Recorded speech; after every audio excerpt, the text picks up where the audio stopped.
Udah mulai. Suara apa? Muka? Buka suara. Hah? Buka suara. Oke, Assalamualaikum warahmatullahi wabarakatuh. Selamat malam, teman-teman. Nah, kami dari kelompok 4 mata kuliah manajemen risiko, dengan saya sendiri, Alia Gusti Khairunisa, dan ada teman saya. Saya Yunita Putri Budiman. Saya Muhammad Reza Gustama. Oke, sebelum kita mulai, mau nanya dulu sih kabar dari teman-teman nih, gimana? Hari ini ngapain aja sih? Nugas saja sih. Sama sih hari ini dari siang nugas. Yang pertama semak, yang kedua manajemen resiko. Oke, oke.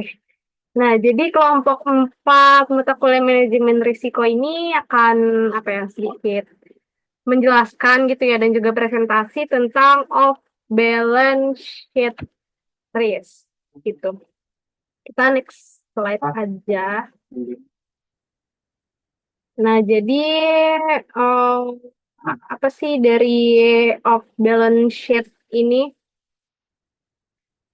Misalkan gini, kayak inti poinnya dari off balance sheet ini ada kewajiban yang tidak muncul di laporan neraca atau disebutnya itu off balance sheet karena belum pasti atau belum bisa diukur dengan angka gitu.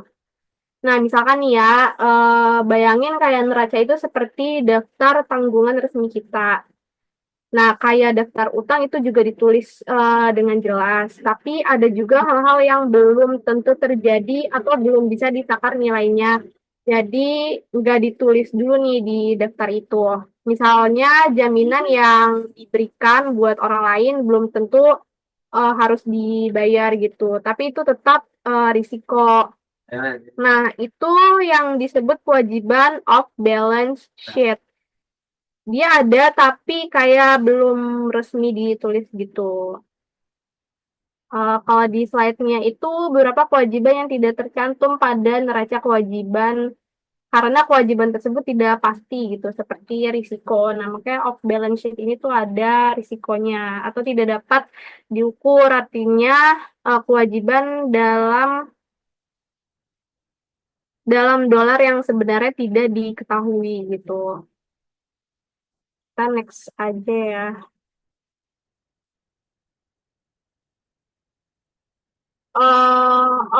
Off balance sheet financing ini pembiayaan di luar neraca. Nah, intinya adalah salah satu bentuk off balance sheet yang umum adalah sewa operasi atau operating lease. Ini nggak masuk neraca beban dengan sewa modal atau capital lease yang masuk ke neraca. Jadi ada operating lease sama capital lease. Nah, yang masuk apa yang masuk ke beban neraca ini adalah yang capital list itu. Kalau misalkan sewa operasi itu enggak. Jadi kayak misal perusahaan nyewa sesuatu gitu kayak gedung ataupun peralatan kantor gitu atau apa mesin atau apa gitu ya. Nah, itu bisa ditulis di neraca atau enggak gitu. Kalau sewa modal berarti si perusahaan kayak seakan-akan punya barangnya. Jadi ditulis di neraca. Tapi kalau sewa operasi itu kayak cuma dipakai doang, jadi itu nggak ditulis. Makanya analisis keuangan kadang harus mengira-ngira nih nilainya biar kelihatan total tanggungannya yang sebenarnya gitu. Itu next aja ya. Ini eh table 16 strip 1. Jadi ini major types of balance sheet activities. Nah, ada schedule L activities. Atau harus dilaporkan ke Federal Reserve dalam laporan kuartalan bank. Nah, ini loan commitment atau komitmen kontraktual untuk memberikan pinjaman hingga jumlah tertentu dengan suku bunga yang telah ditentukan di masa depan gitu. Contohnya bank janji akan kasih kredit misalkan 1 miliar dalam 3 bulan ke depan gitu. Kemudian letters of credit yaitu jaminan bersyarat yang dijual oleh lembaga keuangan untuk menjamin kinerja pihak ketiga, biasanya pembeli. Contohnya ini, kalau perusahaan A gagal bayar barang dari luar negeri, bank akan ganti rugi ke penjualnya gitu. Kemudian ada derivative kontrak, yaitu kontrak antara dua pihak untuk menukar aset dengan jumlah dan harga yang disepakati di masa depan. Contoh ini kontrak tukar suku bunga atau mata uang untuk melindungi risiko pasar. Kemudian when issued trading atau perdagangan sekuritas sebelum benar-benar diterbitkan. Contohnya ini, investor beli obligasi pemerintah sebelum resmi dirilis berdasarkan janji penerbit. Kemudian loans sold, yaitu pinjaman yang dibuat oleh lembaga keuangan dan kemudian dijual ke pihak lain. Dalam beberapa kasus, pinjaman bisa dikembalikan jika kualitas kreditnya memburuk. Contohnya ini, bank menjual KPR ke investor, tapi bisa balik ke bank kalau peminjamnya macet gitu. Kemudian ada non-schedule L activities atau tidak perlu dilaporkan ke Federal Reserve. Ada settlement risk, yaitu risiko kredit harian atau intraday, seperti dalam aktivitas transfer dana. Nah, contohnya ini, saat dua bank bertukar uang, salah satu bisa gagal bayar dalam waktu yang sangat singkat, bahkan hitungan jam. Kemudian ada affiliate risk atau risiko yang timbul karena kegagalan satu afiliasi perusahaan induk dapat memengaruhi afiliasi lainnya. Contohnya ini, kalau anak perusahaan A bangkrut, bisa berdampak ke anak perusahaan B meskipun mereka di bisnis yang berbeda. Gitu.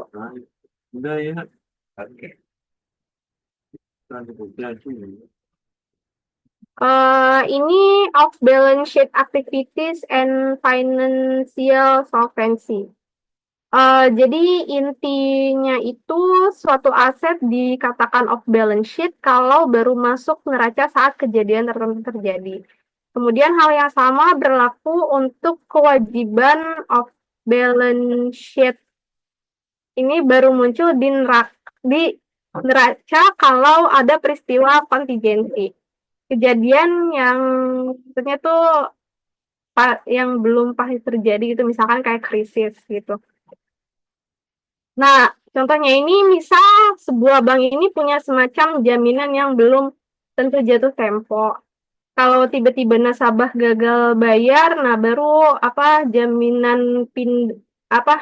jaminannya itu pindah ke neraca sebagai aset kalau bank dapat sesuatu, atau kewajiban kalau bank harus nanggung gitu. Ini penting untuk mengukur solvensi atau kemampuan bayar utang sebuah lembaga keuangan, karena kalau terlalu banyak off balance sheet yang berisiko bisa bahaya di masa depan gitu. Nah, ini ada tabel 16.3 derivative securities health of the balance sheet of financial gitu. Jadi ini derivatif yang disimpan di luar neraca oleh lembaga keuangan. Derivatif ini semua off balance sheet karena belum menimbulkan kewajiban nyata sampai kondisi tertentu terjadi, misalnya jatuh tempo atau opsinya dieksekusi. Ini ada yang namanya forward contract, yaitu kontrak tukar aset yang dibuat khusus antara dua pihak di masa depan. Kayak perjanjian antara pembeli dan penjual untuk menukar aset non-standar dengan uang tunai di masa depan. Kemudian detail kontrak, itu harga, jumlah, dan tanggal sudah ditentukan dari awal. Kemudian harga tetap selama masa kontrak. Gitu. Kemudian ada future contract. Ini sama kayak yang forward, tapi lebih terstandarisasi dan diperdagangkan di pasar formal. yaitu yaitu juga perjanjian tukar aset dengan uang di masa depan, kemudian aset dan tanggal ini standar serta diperdagangkan di bursa. Kemudian harganya bisa berubah-ubah tiap hari tergantung fluktuasi pasar. Terus juga ada option. Option ini hak bukan kewajiban untuk beli atau jual aset dengan harga tertentu dalam waktu tertentu. Nah, ini pemegang opsi boleh membeli atau menjual aset, tapi sebenarnya nggak wajib. Kemudian diberikan untuk melindungi risiko atau spekulasi gitu. Misalkan itu kayak aku beli opsi nih untuk beli saham A seharga 10.000 dalam 3 bulan. Kalau harganya naik jadi 12.000, yang jual itu untung. Kalau misalkan turun, ya udah biarin aja gitu, nggak rugi banyak juga. Nah, terus ada swap atau eh, arus kas atau aset antar dua pihak dalam periode tertentu. Itu dua pihak sepakat tukar bunga, mata uang, atau arus kas lainnya selama waktu tertentu. Kemudian sering dipakai buat melindungi risiko suku bunga atau mata uang. Nah, ini kesimpulannya yaitu derivatif ini semua bersifat kontraktual, belum masuk neraca karena belum jatuh tempo atau belum ada nilai yang pasti. Tapi begitu dipenuhi, dampaknya bisa besar bagi posisi keuangan perusahaan. Nah, ini ada kayak apa sih contoh perhitungannya gitu. Jadi misalkan lembaga keuangannya ini membeli opsi pada obligasi yaitu dengan nilai nominal atau dengan nilai nominal itu misalnya 100 juta dolar dan delta dihitung pada 0,25. Maka nilai aset kontingensi dari posisi ini adalah 25 juta. Jadi itu kayak dikali gitu sih sebenarnya. Terus D itu maksudnya delta of an option, change in the options price dibagi dengan change in price of underlying securities-nya itu kan 0,25. Kemudian F itu notional or face value of an option 100 juta. Kemudian dikali sama 0,25, jadinya nilai aset kontingensi dari posisi opsi ini adalah 25 juta gitu. Nah, ini penjelasannya nilai aset setara delta atau kontingensi. Jadi dikali ya, delta dikali sama nominal opsi. Jadinya 0,25 dikali dengan 100 juta. Hasilnya itu 25 juta. Secara umum, delta opsi bervariasi dengan tingkat harga sekuritas yang mendasarinya saat bergerak masuk dan keluar dari uang, yaitu 0 kurang dari delta kurang dari 1,4. Perhatikan bahwa jika financial atau lembaga keuangan ini menjual opsi bentar. Gitu sih paling rumusnya ini. Aku nggak kayak Selanjutnya ini dijelaskan oleh teman saya itu Yuanita. Thank you Alia. Jadi di sini tuh ada tabel ini tuh menunjukkan jumlah kontrak derivatif yang dimiliki oleh bank-bank komersial di Amerika Serikat. Ini tuh dalam berbagai kategori dari tahun 1992 hingga 2015.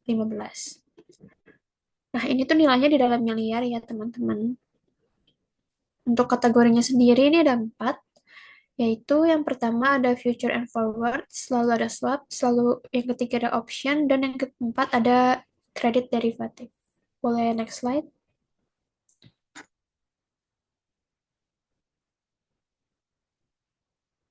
Ini untuk penjelasan tabel yang tadi, jadi yang pertama itu ada pertumbuhan yang signifikan derivatif. Di sini nilai derivatif naik sebesar 2,745%, Lalu dari 8.765 miliar dolar di tahun 1992 sampai 249.337 miliar dolar di em, Q2 2011 dan turun menjadi 203.120 miliar dolar di 2015. Nah, ini sebagian besar aktivitas OBS berasal dari kontrak derivatif. Lalu yang kedua ada dari dampak regulasi atau Volcker Rule di 2010, yaitu dari regulasi ini tuh melarang Bank Amerika Serikat melakukan proprietary trading, termasuk perdagangan derivatif. Lalu yang kedua, ini diterapkan penuh pada 21 Juli 2015, yaitu terjadi turunnya kepemilikan derivatif oleh bank. Lalu selanjutnya yang ketiga ada konsentrasi aktivitas OBS. Di sini dari 5.570 lebih bank, hanya 1.427 bank yang memegang derivatif OBS. Dan 25 bank tersebar menguasai 99,8% dari total nilai derivatif. Yang keempat ini kita membahas tentang alasan pentingnya regulasi, yang ini nilai nominal OBS ini melebih-lebihkan risiko yang sebenarnya dan tetap beresiko tinggi sejak regulasi modal diberlakukan sejak 1 Januari 1993. Nah, untuk jenis utama aktivitas OBS ini juga ada komitmen pinjaman, surat kredit siaga, futures forward swaps option, sekuritas bond issue, dan dan yang terakhir itu ada pinjaman yang dijual. Boleh next slide. Di sini ada loan commitments. Yang pertama ini tentang dominasi komitmen pinjaman. Untuk saat ini, sebagian besar pinjaman komersial dan industri CNI diberikan melalui komitmen pinjaman. Jadi bukan pinjaman langsung atau spot. Lalu pada Mei 2015, 94,6% pinjaman CNI jangka 1 bulan sampai 1 tahun dan 87,6% pinjaman CNI jangkanya lebih dari 1 tahun dan diberikan melalui kontrak komitmen. Untuk pengertian loan komitmen itu adalah kontrak antara lembaga keuangan atau FI dan perusahaan untuk menyediakan pinjaman maksimum yang misalnya itu bisa kita sebut 10 juta dolar dan berlaku dalam jangka waktu tertentu, misalnya 1 tahun, dan suku bunga tetap misalnya 12%. Nah, untuk biaya yang dikenakan FI ini ada facility fee atau biaya awal, ini dibayar di awal, misal 1/8% dari 10 juta dolar, yaitu 12.500 dolar. Dan di sini ada komitmen fee atau biaya sisa komitmen yang dikenakan pada dana yang tidak digunakan. Contohnya, jika hanya 8 dolar juta yang digunakan, sisa 2 juta dolar dikenakan biaya 1/4%, yaitu 5.000 dolar. Di sini ada keuntungan bagi peminjamnya, yaitu keuntungannya adalah mempunyai fleksibilitas untuk menarik dana antara 0 hingga maksimum 10 juta dolar, sesuai dengan kebutuhan selama masa kontrak. Boleh next slide.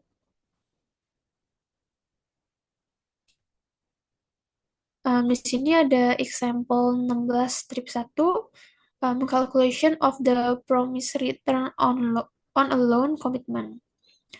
Di sini kita bisa tahu ada BR itu atau suku bunga dasar pinjaman sebesar 12%, lalu ada premi risiko pada komitmen pinjaman sebesar 2%, lalu ada biaya di muka untuk keseluruhan komitmen sebesar 3/4%, 1,8%. Lalu ada biaya bank untuk komitmen yang tidak digunakan itu sebesar 1,4%.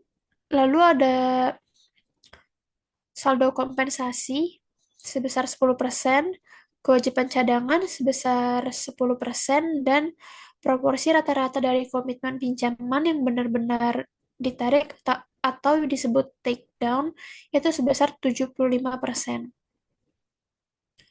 Nah, di sini kita bisa langsung merumuskan rumus 1 plus K sama dengan 1. F1 F1 plus F2 dalam kurung 1 kurang TD dan ditambah dengan BR plus premi dikali dengan TD, lalu hasilnya dibagi dengan TD kurang B dikali dengan TD, lalu dikali dengan 1 kurang RR. Boleh next slide.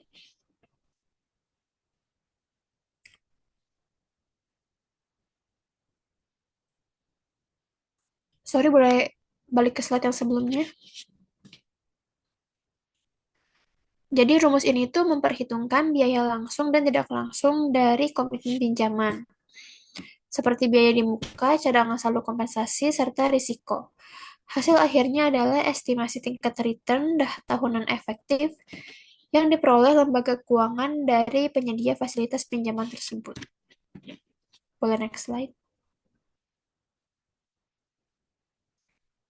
Lalu selanjutnya ada interest rate risk, yaitu interest rate risk adalah risiko keuangan yang dihadapi lembaga keuangan atau investor akibat perubahan suku bunga pasar yang mempengaruhi nilai aset, kewajiban, atau pendapatan bunga.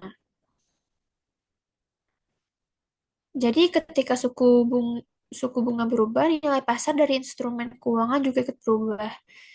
Nah, sehingga dapat menimbulkan kerugian jika tidak dikelola dengan baik. Untuk jenis dari interest rate risk ini tuh yang pertama ada repricing risk, yaitu risiko karena perbedaan waktu antara penyesuaian suku bunga untuk aset dan kewajiban. Contohnya, jika pinjaman berbunga tetap, tapi dana berasal dari deposito bunga, berbunga variabel, perubahan suku bunga akan menyebabkan mismatch. Lalu yang kedua ada basis risk, yaitu risiko ketika aset dan kewajiban berbunga variabel tapi mengacu pada indeks berbeda. Contohnya itu ada aset berbasis LIBOR, tapi kewajiban berbasis suku bunga BI. Lalu yang ketiga ada yield curve risk, yaitu risiko akibat perubahan bentuk kurva imbal hasil atau yield curve. Misalnya, kurva menjadi lebih curam atau mendatar, mempengaruhi nilai instrumen jangka pendek dan panjang secara berbeda. Lalu yang keempat ada optionally, yaitu risiko karena adanya opsi dalam kontrak keuangan. Misalnya itu ada pelunasan lebih awal atau prepayment oleh peminjam saat suku bunga turun.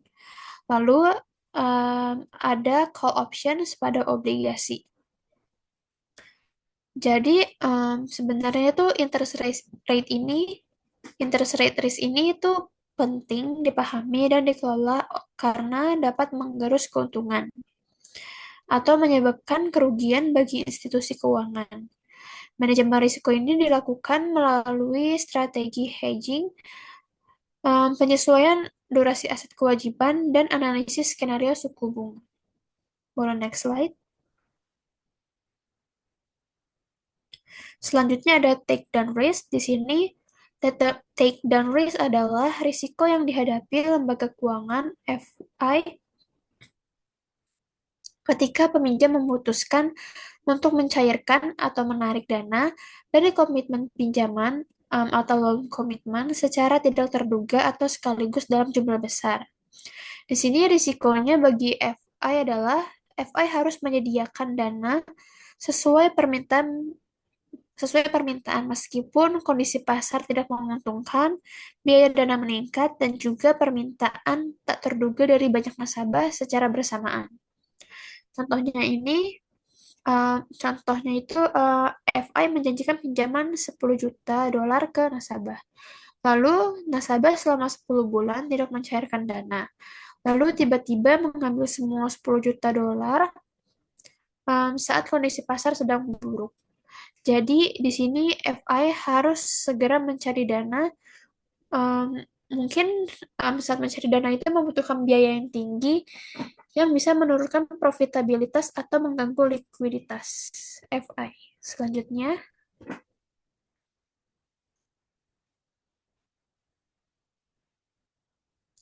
selanjutnya ada credit risk. Di sini sebenarnya apa sih itu kontingen credit risk? Jadi risiko kredit yang muncul jika kondisi keuangan peminjam memburuk selama masa berlaku komitmen pinjaman. Di sini, suku bunga pinjaman biasanya sudah ditentukan di awal, termasuk premi risiko kredit berdasarkan penilaian awal kredit peminjam. Untuk contoh kasusnya itu, peminjam dinilai memiliki risiko kredit AA, dikenakan dikenakan bunga 1% di atas prime rate. Namun selama masa komitmen 1 tahun, kondisi keuangan memburuk dan peringkat turun ke BBB, jadi FI tetap terikat pada bunga awal yang tidak mencerminkan risiko baru. Di sini dapat menyebabkan potensi kerugian. Dan untuk solusi umumnya itu FI biasanya menyertakan klausa atau adverse material change dalam kontrak. Di sini itu dapat memberi hak untuk membatalkan atau menyesuaikan komitmen jika terjadi perubahan signifikan pada kondisi peminjam. Contohnya itu pada akhir 2008, banyak bank membatalkan atau mengurangi fasilitas kredit karena penurunan kualitas kredit peminjam. Di sini untuk risiko penggunaan klausanya sendiri itu atau adverse material change ini, meskipun itu sah, penggunaan klausa ini adalah pilihan terakhir karena bisa menyebabkan peminjam bangkrut dan juga gugatan hukum karena dianggap melanggar kontrak. Boleh next slide.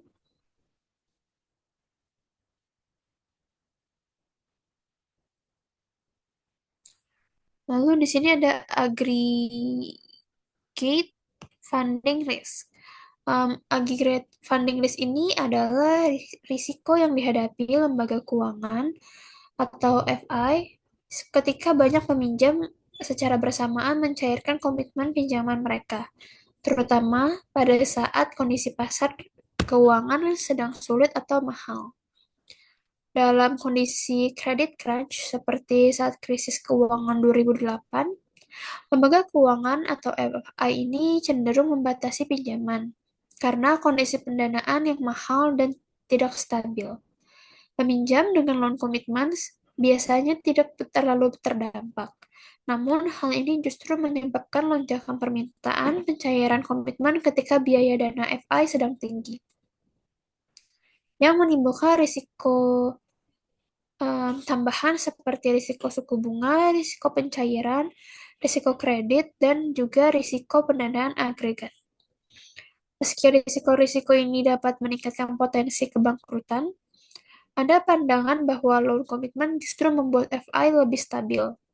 Untuk menjaga kepercayaan peminjam, jadi FI ini harus memastikan tetap mampu memenuhi komitmen, menjaga sehingga cenderung mengelola portofolio yang lebih rendah risiko. Dan studi menunjukkan bahwa bank yang aktif dalam non-komitmen ini cenderung memiliki risiko yang lebih rendah. Boleh next slide.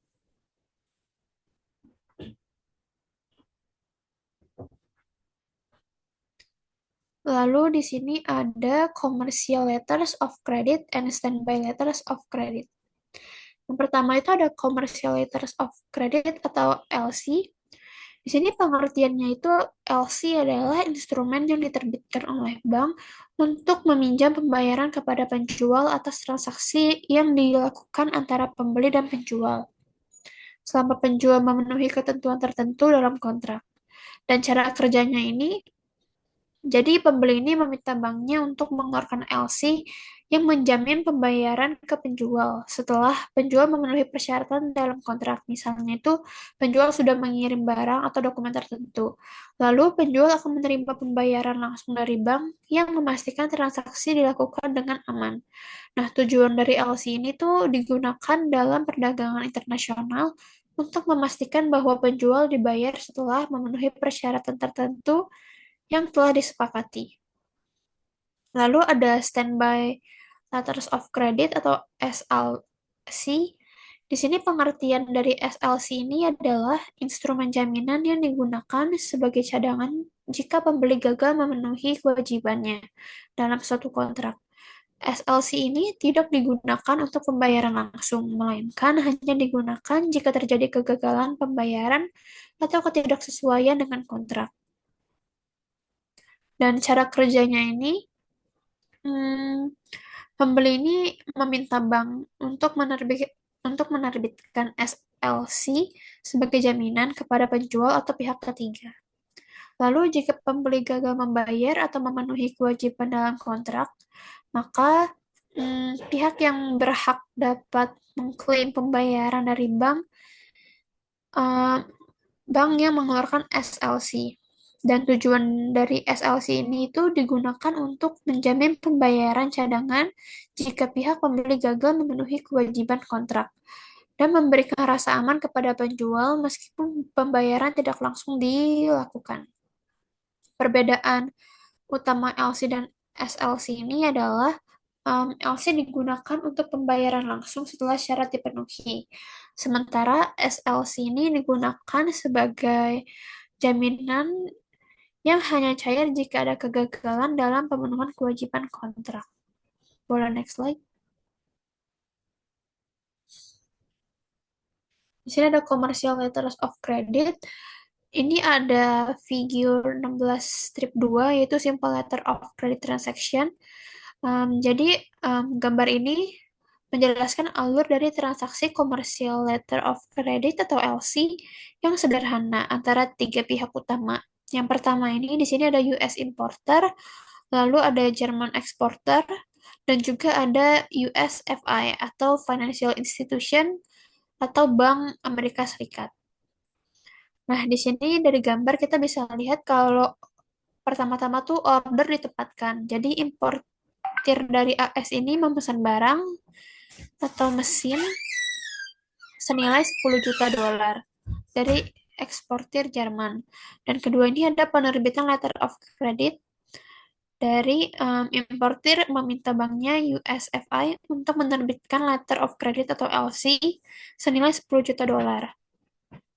Lalu yang ketiga terjadi pengiriman barang. Jadi setelah LC diterima, eksportir Jerman mengirimkan mesin ke importir di AS. Dan yang keempat ini pembayaran oleh bank setelah eksportir menunjukkan bukti pengiriman dan dokumen lainnya seperti invoice atau bill of lading. Bank atau USFI di sini akan membayarkan 10 juta dolar ke eksportir sesuai dengan LC.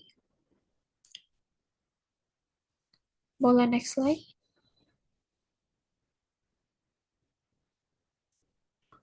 Lalu ada standby letters of credit.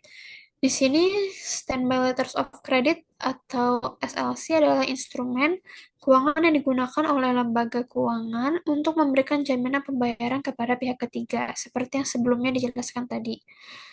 Nah, di sini FI juga dapat bersaing dengan loan commitments yang memberikan dana pinjaman cadangan jika penerbit CP gagal membayar. Jadi meskipun AS sering mengeluarkan SLC, saat ini bank asing dan asuransi properti kecelakaan semakin menguasai pasar ini karena mereka biasanya memiliki rating kredit yang lebih tinggi dan membuat mereka lebih kompetitif dan menawarkan biaya pendanaan lebih rendah.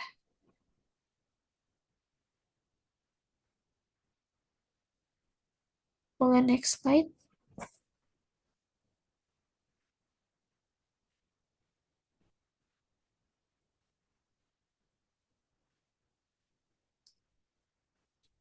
Lalu ada risk associated with letters of credit. Di sini risiko yang terkait dengan letters of credit atau LC mencakup beberapa jenis risiko yang perlu dipertimbangkan oleh lembaga keuangan yang mengeluarkan instrumen ini. Beberapa risiko utama yang terkait dengan LC adalah sebagai berikut. Yang pertama ada risiko kredit. Ini terjadi ini terjadi jika pihak yang dijamin gagal memenuhi kewajibannya untuk membayar. Lalu ada risiko operasional, yaitu melibatkan kesalahan dalam pemrosesan atau administrasi LC, seperti kesalahan dalam dokumentasi atau ketidaksesuaian antara dokumen yang diajukan. Lalu ada risiko mata uang atau currency risk. Itu adalah jika transaksi internasional dilakukan dalam mata uang yang berbeda, fluktuasi nilai tukar dapat mempengaruhi nilai pembayaran yang diterima atau dibayarkan. Risiko ini menjadi penting terutama dalam perdagangan internasional. Lalu yang keempat ada risiko hukum dan peraturan atau legal and regulatory risk. Yang ini terkadang perbedaan peraturan hukum antara negara asal dan negara tujuan dapat menyebabkan masalah dalam pelaksanaan atau interpretasi ketentuan dalam LC. Risiko hukum ini dapat mengarah pada sengketa hukum atau kegagalan dalam mengeksekusi transaksi.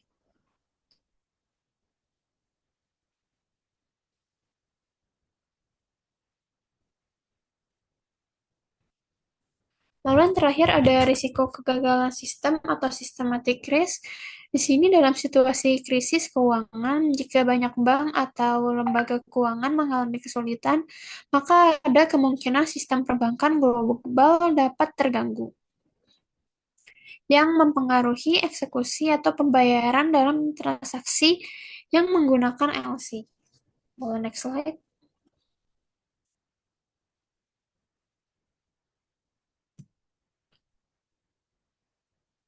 Oke, selanjutnya akan dijelaskan oleh Reza. Baik, terima kasih Iwan. Selanjutnya saya akan bahas terkait derivatif kontrak with future, forward, swaps, and option.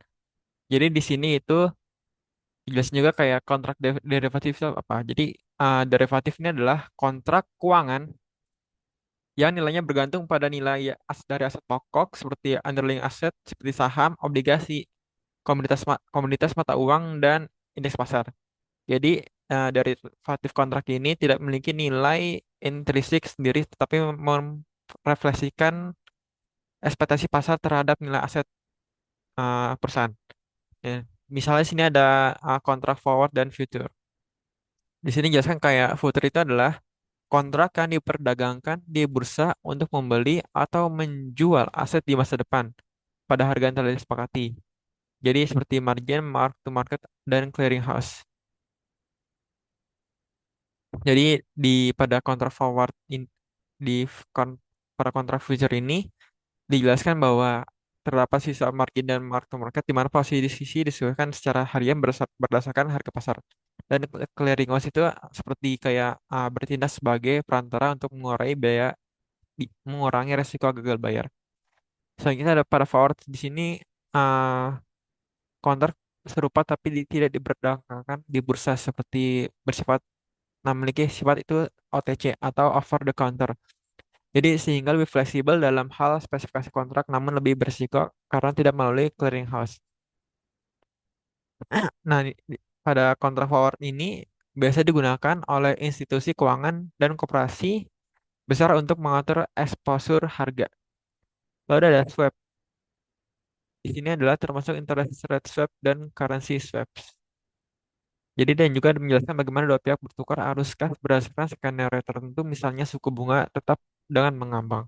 Misalnya dua pihak menukar pembayaran bunga, misalnya satu pihak membayar suku bunga tetap dan menerima suku bunga mengambang. Jadi itu misalnya digunakan untuk mengolah exposure terhadap pergerakan suku bunga.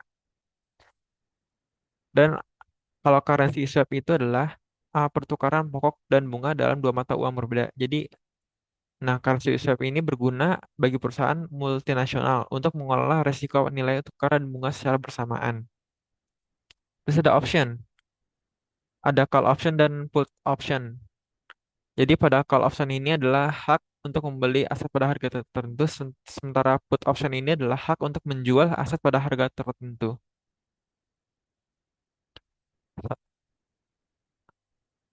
Itu adalah strategi yang digunakan dalam manajemen risiko menggunakan opsi dan termasuk konsep payoff, nilai intrinsik, dan nilai waktu dari opsi.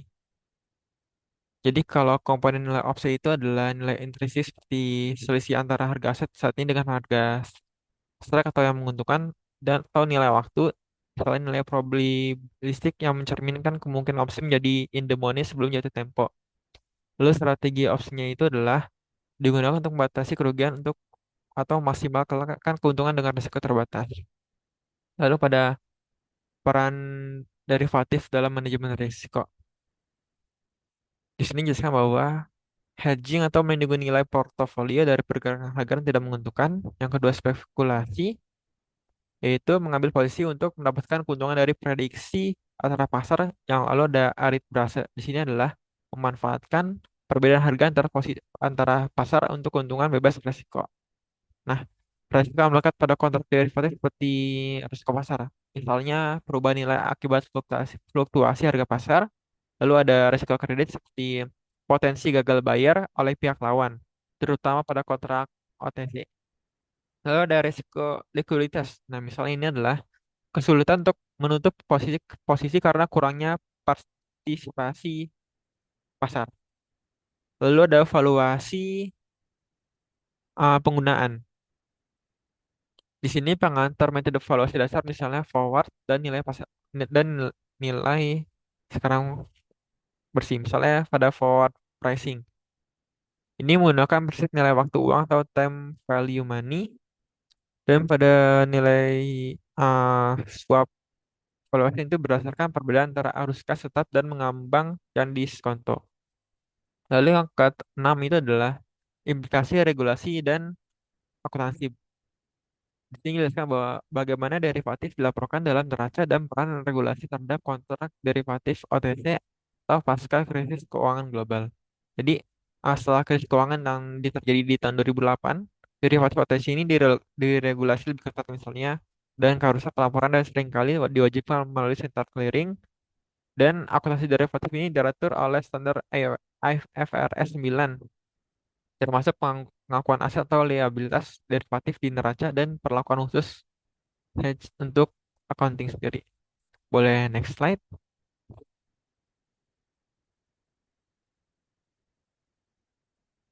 Nah, di sini lanjut adalah materi kredit risk concern with derivative securities. Jadi di sini ada pengertian terkait eh, resiko kredit dalam derivatif. Jadi resiko kredit ini adalah bahwa pihak lawan atau counterparty dalam kontrak derivatif gagal memenuhi kewajibannya seperti gagal membayar pada saat jatuh tempo atau gagal menyerahkan aset yang telah disepakati. Maksudnya adalah kayak resiko kredit dalam derivatif ini bukan hanya resiko gagal bayar biasa, melainkan resiko bahwa salah satu pihak dalam kontrak derivatif atau biasanya kontrak jangka panjang tidak memenuhi kewajibannya. Jadi dalam derivatif ini, resiko ini dapat muncul bahkan jika tidak ada pertukaran dana di awal karena nilai kontrak bisa berubah sering waktu yang menciptakan potensi kerugian jika pihak lawan prestasi. Dan juga ada jenis kontrak derivatif, ada dua ya. Yang pertama over the counter atau OTC dan yang kedua exchange trade derivatif.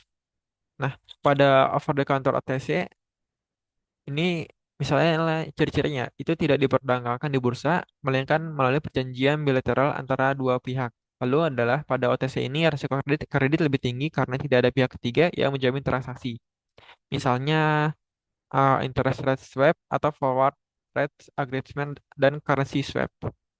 Lalu pada exchange trade derivatif ini cirinya itu diperdagangkan di bursa dengan perantara clearinghouse. Jadi clearinghouse ini menjadi central counterparty yang mengurangi risiko kredit dengan meminta margin dan melakukan pemantauan harian terhadap exposure.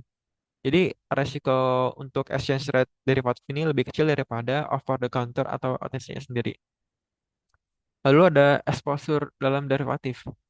Ada dua ya, ada currency exposure dan potensial future exposure. Nah, di currency exposure ini, nilai pasar saat ini dari derivatif yang dapat hilang jika pihak lawan gagal bayar hari ini. Misalnya, penting bagi derivatif untuk memiliki in the money. Lalu pada potensial future exposure ini, misalnya estimasi exposure di masa depan berdasarkan volatilitas pasar dan sisa waktu jatuh tempo kontrak. Jadi, PFV ini atau potential for future exposure ini penting karena kontrak derivatif bisa berlangsung selama bertahun-tahun dan nilainya bisa sangat berubah. Lalu ada teknik manajemen risiko yang dibahas, misalnya ada netting agreements. Jadi di sini pada netting agreements ini misalnya menggabungkan seluruh kewajiban derivatif bilateral menjadi satu posisi bersih. Jadi jika terjadi default hanya kewajiban bersih yang ditagih atau dibayar. Lalu ada collateral requirements. Di sini mengharuskan pihak lawan untuk menyerahkan aset seperti tunai atau surat berharga sebagai jaminan. Jadi kolateral disesuaikan secara berkala atau margining untuk mencerminkan nilai pasar yang ada. Lalu pada credit ratings and credit limits itu, jadi pada credit rating ini digunakan untuk menilai kemampuan bayar pihak lawan. Lalu pada credit limits ini digunakan oleh institusi keuangan untuk membatasi exposure terhadap satu pihak tertentu. Lalu pada kredit derivatif. Nah, kredit derivatif ini sebagai instrumen untuk memitigasi atau mengalihkan risiko kredit. Misalnya kredit default swap atau CDS, di mana pembeli CDS ini membayar premi agar dilindungi dari kemungkinan gagal bayar pihak tertentu. Boleh next slide. Oke, selanjutnya ada forward purchase and sell when issued securities.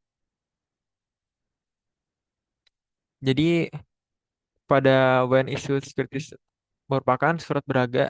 Jadi WIS ini merupakan surat berharga yang biasanya obligasi dalam pemerintah yang diperjualbelikan sebelum acara secara resmi diterbitkan. Jadi transaksi ini terjadi selama periode antara pengumuman penerbitan dan tanggal penyelesaian aktual. Jadi resiko yang terlibat ini ada, misalnya resiko utama adalah resiko pasar, yaitu harga surat berharga bisa berubah sebelum settlement. Dan risiko counterparty adalah karena bisa saja pihak lawan gagal memenuhi kontraknya pada saat penyelesaian. Lalu ada risiko likuiditas, yaitu jika pasar OLS menjadi sempit atau tidak aktif. Nah, motif penggunaannya itu adalah spekulasi terhadap pergerakan suku bunga. Yang kedua, arbitrase atau harga pasar sekunder dan pasar when issued. Lalu ada pengelolaan likuiditas dan exposure portofolio. Boleh next.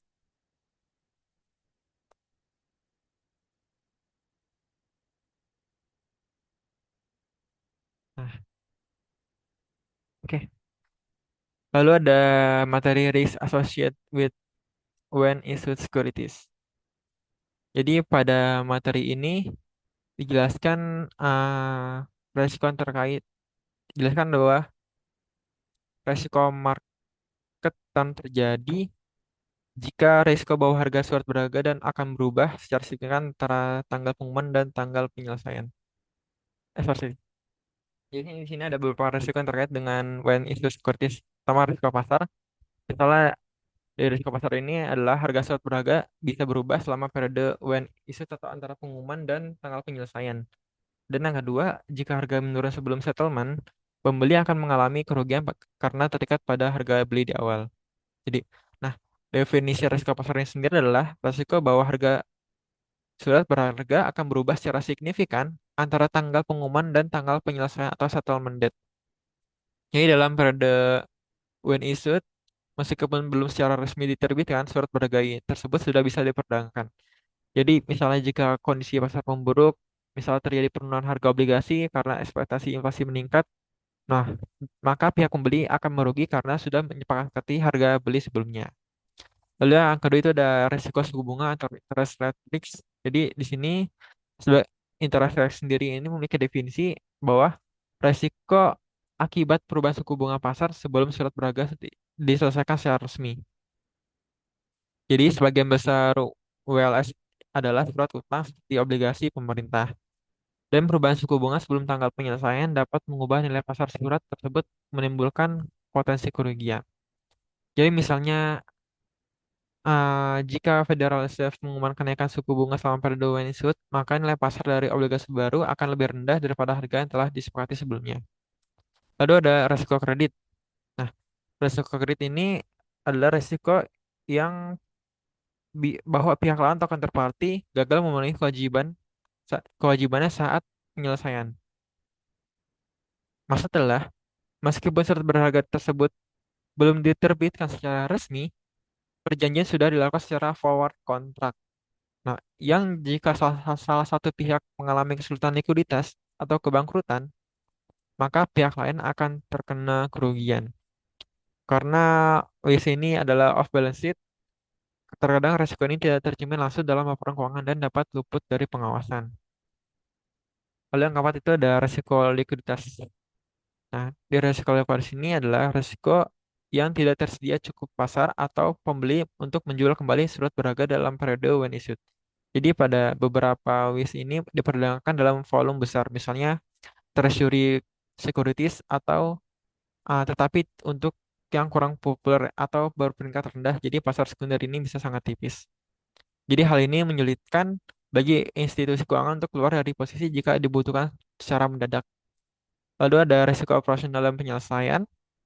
Nah, di resiko ini adalah transaksi when issued itu harus disesuaikan dan diselesaikan pada saat surat resmi diterbitkan. Jadi, misalnya resiko seperti kesalahan pencatatan, kesalahan entry manual, atau masalah dalam sistem clearing dapat menyebabkan keterlambatan penyelesaian atau perselisihan. Nah, apalagi jika tidak ada jaminan fisik, proses settlement sangat tergantung pada keakuratan sistem informasi dan koordinasi antara pihak. Jadi, risiko operasional penyelesaian ini memiliki potensi kegagalan teknis atau administratif dalam menyelesaikan transaksi tepat waktu dan bisa terjadi mismatch atau dis- atau masalah antara pihak pembeli atau penjual. Oke, boleh next. Oke, selanjutnya ada loan sold. Jadi pada loan sold ini merujuk pada praktik di mana lembaga keuangan, terutama bank, menjual peminjam yang telah mereka berikan kepada pihak ketiga. Jadi biasanya investor institusional, pinjaman ini tidak lagi tetap berada di neraca atau balance sheet bank setelah dijual.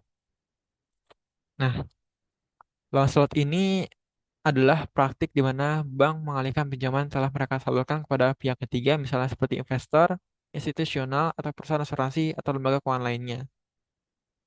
Jadi jelaskan juga kalau loan slot ini tadi uh, dihapus dari neraca ya setelah dijual dan tidak lagi menjadi tanggungan langsung bank tergantung pada jenis penjualan. Jadi jenis-jenis loan slot ini adalah loan slot without research. Jadi bank tidak bertanggung jawab atas kegagalan bayar dari peminjam setelah pinjaman dijual, dan kedua, risiko kredit sepenuhnya ditransfer pada pembeli pinjaman. Nah, maksudnya adalah jadi kan di sini kan risiko kredit itu sebenarnya beralih ke pihak pembeli ya. Nah, jika debitur atau peminjam gagal bayar, maka bank tidak bertanggung jawab. Paling umum terjadi dalam pasar sekunder kredit seperti KPR sekunder atau di AS Amerika Serikat. Lalu pada jenis loan kedua itu adalah with resource. Jadi di sini bank masih menanggung sebagian risiko kredit dan jika peminjam gagal bayar, pembeli pinjaman bisa meminta penggantian kepada bank penjual. Jadi pada with resource ini, bank tetap bertanggung jawab secara sebagian atau penuh jika peminjaman itu gagal bayar. Jadi misalnya menyediakan jaminan kepada pembeli pinjaman dapat meningkatkan daya tarik peminjaman. Jadi meskipun pinjaman secara teknis dijual, resiko masih melekat sehingga secara akuntansi dapat tetap dianggap sebagai aset bank. Dan di sini ada tujuan dan manfaat penjualan pinjaman. Misalnya yang pertama itu ada manajemen risiko kredit. Di sini dengan menjual pinjaman, bank mengurangi konsentrasi risiko kredit pada jenis pinjaman tertentu, misalnya sektor industri atau wilayah geografis tertentu. Lalu pada manajemen likuiditas dan modal. Jadi di sini adalah bisa meningkatkan likuiditas karena menerima dana tunai dari hasil penjualan. Yang kedua, membebaskan modal untuk digunakan dalam pemberian pinjaman baru. Yang ketiga ada sumber pendapatan. Jadi memberikan fee atau keuntungan atas selisih antara nilai tercatat dan harga jual pinjaman. Masalah jika harga jual lebih tinggi dari nilai buku pinjaman, maka bank itu akan bisa menghasilkan keuntungan. Dan juga bank juga bisa memperoleh fee dari pemrosesan atau penatausahaan atau servis pinjaman yang dijual. Oke, next slide.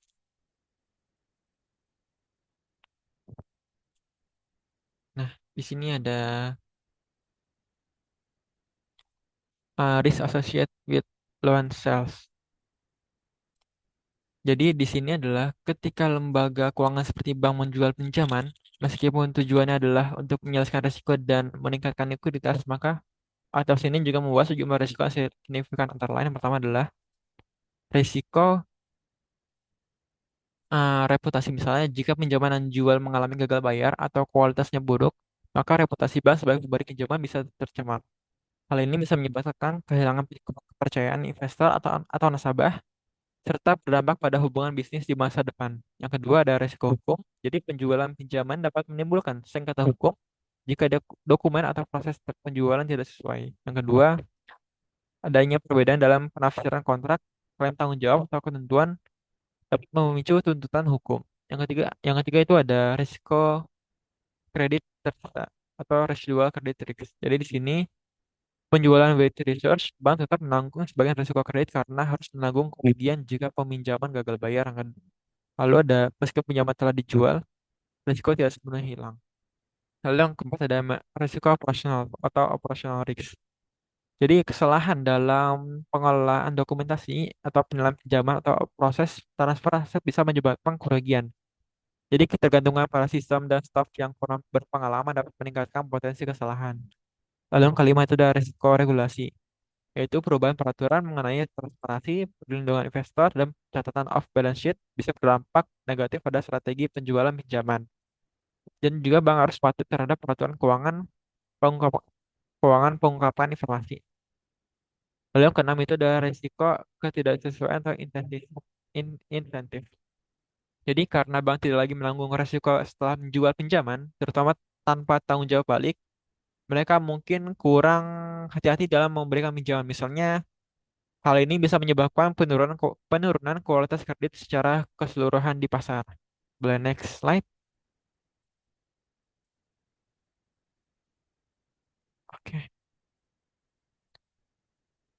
Selanjutnya pada non-schedule of balance sheet risk. Yang pertama adalah statement risk. Jadi di statement risk ini adalah risiko yang terjadi ketika suatu pihak dalam suatu transaksi keuangan telah memenuhi kewajibannya, misalnya pengiriman dana atau aset, tetapi pihak lain gagal memenuhi kewajibannya.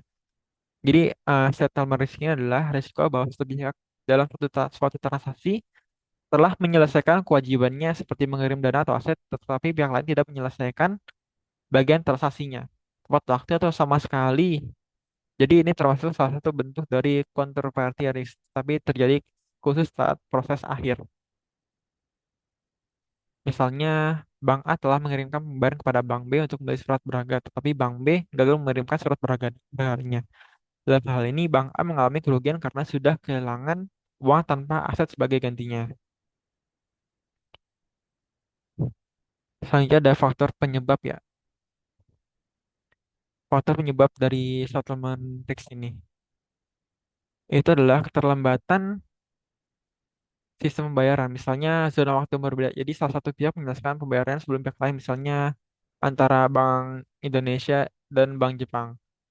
Lalu ada perbedaan zona waktu internasional tadi dijelaskan. Lalu ada masalah teknis atau operasional. Lalu ada gagal bayar atau mitra transaksi. Dan impact pada banknya ya, adalah kerugian dana langsung. Misalnya USD keluar total. Tapi misalnya transaksi Indonesia lah. Rupiah keluar. Tapi uang Jepang itu belum masuk. Selanjutnya ada jagar bayar berantai. Misalnya jika pihak tidak membayar adalah lembaga besar. Lalu ada dampak reputasi jika terjadi secara berulang. Apa sih solusi dan mitigasinya? Nah, solusinya adalah menggunakan sistem pembayaran atau delivery versus payment. Yang kedua, terapkan sistem clearing otomatis atau netting. Yang ketiga, perjanjian kontraktual yang kuat antara pihak-pihak yang bertransaksi. Oke, boleh next.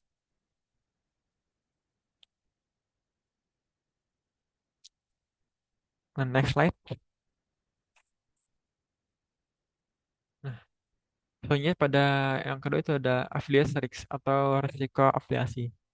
Jadi pada affiliate risk ini adalah resiko yang muncul dari hubungan bisnis dan keuangan antara entitas induk dan afiliasinya. Misalnya anak perusahaan, perusahaan patungan atau entitas terkait. Jadi transaksi intragrup ini tidak selalu transparan dan bisa menimbulkan risiko tersembunyi di luar neraca. Nah, jadi misalnya contohnya, jika sebuah bank memberikan pinjaman dalam jumlah besar pada anak perusahaannya dan anak perusahaan itu gagal bayar, maka bank itu induk akan terkena dampaknya secara langsung baik dari sisi keuangan maupun reputasi. Nah, faktor risiko adalah potensi konflik kepentingan. Yang kedua ada kurangnya transparansi antar entitas, ada juga ketergantungan pada performa afiliasi dan eksposur tidak tercatat secara jelas di neraca. Lalu dampak bagi banknya itu adalah kerugian finansial jika afiliasi gagal bayar. Lalu ada resiko pengawasan dari regulator karena kurangnya pengungkapan.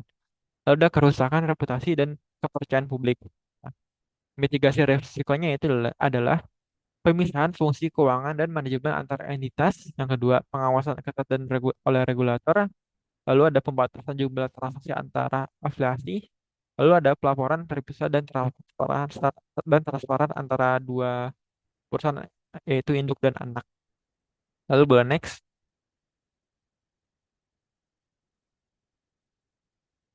Nah, di sini ada tabel nomor template terkait one bank and multi bank holding company structure. Nah, di sini di OBHC sendiri. Jadi kalau pada OBHC ini jumlah abang itu satu dan bervalidasi dan memiliki afiliasi non bank. Di sini juga pada OBHC atau bisa disingkat One Bank Holding Company ini lebih sederhana dan fokusnya tunggal. Misalnya pada One Bank Holding Company, One Bank Holding Company atau OBHC ini adalah perusahaan induk yang hanya memiliki satu bank. Lalu itu misalnya selain bank tersebut, OBHC juga dapat memiliki afiliasi non-bank tadi yang sudah dijelaskan seperti perusahaan asuransi, leasing atau investment perusahaan. Nah, tujuan dari OBHC ini adalah mempermudah kontrol terhadap satu entitas, misalnya perbankan utama. Yang kedua, memberikan fleksibilitas ekspansi ke sektor non-bank. Lalu pada MBHC itu adalah bisa dilihat ada ini fokusnya lebih dari satu bank. Misalnya ada lebih dari satu bank, bisa bisa dua, bisa tiga atau bahkan empat. Dan juga berafiliasi dengan non-bank juga. Pada MBHC ini lebih kompleks dan tujuannya itu adalah diversifikasi atau wilayah atau produk. Nah, jadi tujuan dari MBS ini adalah meningkatkan diversifikasi usaha perbankan dalam berbagai wilayah atau segmen pasar. Jadi, dengan banknya terhubung lebih dari dua itu memungkinkan untuk meningkatkan usaha perbankan itu di berbagai wilayah yang ada. Boleh next. Oke, selanjutnya ada materi terkait the role of OBS activities in reducing risks. Jadi pada aktivitas off balance sheet atau OBS adalah kegiatan keuangan yang tidak tercermin secara langsung dalam neraca atau balance sheet lembaga keuangan, tapi tetap mengandung hak dan kewajiban potensial. Meskipun terlihat seperti menambah resiko, aktivitas OBS juga dapat berfungsi sebagai alat manajemen resiko jika digunakan secara bijak. Nah, berikut ini adalah beberapa cara aktivitas OBS atau off balance sheet membantu mengurangi resiko. Yang pertama adalah ada diversifikasi risiko. Seperti aktivitas OBS ini seperti sekuritasi untuk atau penjualan pinjaman memungkinkan bank mendistribusikan risiko kredit kepada pihak lain. Lalu yang kedua, hal ini menghindarkan bank dari konsentrasi risiko pada jenis pinjaman atau sektor tertentu. Yang kedua itu manajemen modal. Dengan manajemen modal ini dapat memindahkan aset dari neraca melalui OBS. Jadi bank dapat mengurangi kebutuhan modal minimum sesuai ketentuan regulasi tanpa harus menurunkan jumlah transaksi atau volume usaha. Nah, di manajemen modal ini memberikan fleksibilitas dalam pengelolaan modal dan meningkatkan efisiensi operasional. Boleh next. Oke, masih di the role of OBS activities introducing risk. Di ketiga itu ada peningkatan likuiditas. Jadi beberapa instrumen seperti OBS, penjualan pinjaman atau loan sales, atau kontrak derivatif dapat menghasilkan penerimaan kas langsung membantu meningkatkan likuiditas jangka pendek bank. Dan juga bank dapat menggunakan dana tersebut untuk peluang investasi lain waktu atau memenuhi kebutuhan likuiditas mendesak. Yang keempat itu adalah pengelolaan risiko suku bunga dan nilai tukar. Jadi aktivitas derivatif dalam OBS seperti interest rate swap atau currency swap dan option dapat digunakan untuk melindungi nilai terhadap perubahan suku bunga dan fluktuasi mata uang asing. Jadi hal ini mengurangi volatilitas pendapatan dan nilai aset bank akibat perubahan pasar. Lalu yang kelima dan terakhir itu ada fleksibilitas dalam strategi kredit. Jadi dengan memanfaatkan OBS, bank bisa menyalurkan kredit tanpa harus membebani neraca secara penuh. Jadi hal ini memungkinkan bank untuk tetap aktif dalam pemberian kredit bahkan ketika mereka menghadapi keterbatasannya modal atau rasio leverage. Oke, boleh next slide. Oke, mungkin itu saja materi dari saya. Saya akan kembalikan kepada Alia. Oke, makasih ya Yuan sama Reza yang udah ngejelasin nih tentang off balance sheet risk di mata kuliah manajemen risiko gitu. Kayaknya udah cukup ya karena udah banyak banget yang dijelasin gitu dan semoga videonya bermanfaat dan terima kasih juga Bapak Sparta sebagai dosen pengampu kita. Bye bye. Thank you guys. Thank you semua.